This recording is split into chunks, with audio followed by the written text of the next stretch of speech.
मन्यात् त्रयते इति मंत्र। भगवान के जो नाम है वो मंत्र है। मनन करने से मंत्र जपने वाले की रक्षा करता है। मन्यात् त्रयते रक्षति इति मंत्र है। सर्व दुखों से रक्षा करता है उसे मंत्र कहते हैं। तो दुख क्या है? गर्भ दुख, जन्म दुख, आदि दुख, व्याधि दुख, वियोग दुख, जरा दुख, मृत्यु दुखम, इन सर्व दुखों से भगवान के नाम का विचार करने वाले की रक्षा करता है। भगवान के नाम का अर्थ तो साक्षात भगवान ही है। जैसे लोटा, थाली, गिलास, कटोरी, चम्मच का अर्थ तो साक्षात लोटा, थाली, गिलास ही है। वो वस्तु ही है। नाम तो संबोधन है, व्यवहार चलाने के लिए। नाम नामी का सम्यक बोध करा दे, बस इतना ही प्रयोजन नाम का है। भगवान का नाम भगवान के साक्षात रूप का बोध कराने हेतु है। नाम का विचार करने से नामी परमात्मा का प्रभाव जानने में आया है।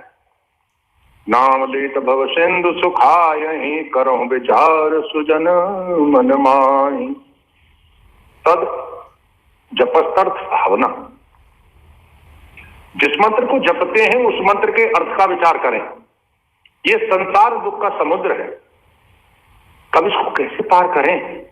इस संसार से तो मरने का भी छुटकारा नहीं मिलता, क्योंकि फिर गर्भ में चला जाता है चक्री झूले की तरह, अथवा कुएं पर चल रहे पानी निकालने वाले रहट की माला की तरह, जो फिर घूम घूम कर वहीं आती जाती रहती है।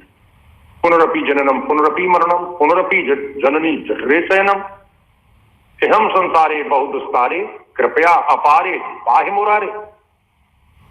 फिर जन्म, फिर मरण, और पुनि पुनि माता के गर्भ में सोना। इस तरह अत्यंत गहरे और अनंत सागर में,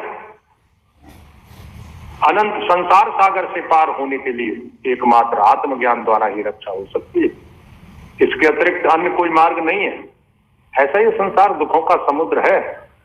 तभी तो आकर 4,84,000 यौन भ्रमत यह जीव अविनाशी। तो ये जीव संसार चक्र में पड़ गया है। अब भगवान के नाम की महिमा देखो कैसी है। नाम का अर्थ सहित विचार करने वाले के लिए भवसागर ही सदा के लिए सूख जाता है। न डूबने का डर, न पार होने की चिंता। भवसागर और सूख गयो है, फिक्र नहीं मोहे तरना नदी। यदि नौका द्वारा पार किया जाता तो भवसागर फिर भी रह जाता। यहां तो नाम की महिमा बता रहे हैं कि नाम लेत भव सिंधु सुखाई। सदा के लिए भवसागर सूख गया, अब पार करने के लिए कुछ नहीं रहा। जन्म मरण रूप संसार सूख गया, अर्थात तो जीव अमृत को उपलब्ध हो गया। कैसे सूख गया? तो कहते हैं नाम के अर्थ का विचार करो तो पता लगे। मंत्र में नाम है। सीता एवं राम, श्री राम, लक्ष्मी नारायण, गौरी शंकर, राधे श्याम, ये नाम है। राम तत्व को वेदों में सच्चिदानंद ब्रह्म बताया। रामायण में भी श्री राम सच्चिदानंद दिनेशा मतलब है। राम रहस्य उपनिषद से राम नाम का विचार करते हैं। रमन्ते योगिनोनन्ते नित्यानंदे चिदात्मनि इति राम देनासो परम ब्रह्म इति विधीयते। जिसमें योगी लोग रमण करते हैं। योगी कौन है? जो उस राम ब्रह्म में रमण करते हैं, आत्मा में रमण करते हैं, जिन्होंने अपने देह, इंद्रियां एवं मन बुद्धि आदि को उसी राम ब्रह्म से जोड़ दिया है, वो योगी है। तो जिसने अपने देह, इंद्रियां, प्राण, मन, बुद्धि आदि को परमात्मा में ही जोड़ रखे हैं, उनको योगी कहते हैं। और जिसने अपने देह, इंद्रियां, प्राण, मन, बुद्धि आदि को केवल विषय भोगों में जोड़ रखा है, उसे भोगी कहते हैं। दो ही मार्ग है, दो ही प्रकार के पथिक है, दो ही प्रकार की गति है। एक श्रेय मार्ग, दूसरा प्रेय मार्ग। योगी श्रेय मार्ग का पथिक है, उसकी ऊर्ध्व गति है, तथा भोगी का प्रेय मार्ग है, विषय मार्ग, संसार मार्ग। उसे बारंबार जन्म मरण रूप संसार की प्राप्ति होती है। योगी ने अपने मन बुद्धि इंद्रिया प्राण आदि सब भगवान में ही जोड़ रखे हैं। तो योगी लोग निरंतर जिसमें रमण करते हैं। ये कैसा तत्व है जिसमें योगी रमण करते हैं? तो कहां सत्य ज्ञानम अनंतम ब्रह्म अनंते, अनंत तत्व में रमण करते हैं। अनंत किसको कहते हैं? देश काल वस्तु से जिसका अंत ना हो अनंत कहते हैं। परमात्मा सर्व देशों में व्यापक है और सर्वदेशों से बाहर भी, अनंत गुणा व्यापक है, महान है। संपूर्ण जगत भगवान के भीतर तिल मात्र जगह में बिंदु रूप पड़ा हुआ नहीं है। देश का स्वरूप क्या है? जहां रहा जाए उसे देश कहते हैं। सर्व लोग पृथ्वी में रहते हैं, पृथ्वी देश है। पृथ्वी का देश क्या है? पृथ्वी भी तो कहीं रहती होगी, निराधार तो कोई रहता नहीं। पृथ्वी का भी कोई आधार जल है, जल में पृथ्वी रहती है। जल पृथ्वी से 10 गुना अधिक है और महाप्रलय में जल में लीन हो जाती है। जब जल का देश क्या है? जल का देश अग्नि है। जल से 10 गुना अधिक अग्नि महान है एवं जल का कारण भी है। अग्नि से भी जल की उत्पत्ति होती है और अग्नि में रहकर अग्नि में ही लीन हो जाता है। फिर अग्नि का देश वायु है। वायु अग्नि से 10 गुना ज्यादा है और अग्नि का कारण भी है, इसीलिए अग्नि वायु से उत्पन्न होती है, वायु में रहती है और पुनः वायु में लीन हो जाती है। अब वायु का देश क्या है? वायु की उत्पत्ति आकाश से होती है और वायु से आकाश 10 गुना ज्यादा विस्तार वाला है, इसीलिए वायु आकाश से उत्पन्न होता है, आकाश में रहता है और आकाश में ही लीन हो जाता है।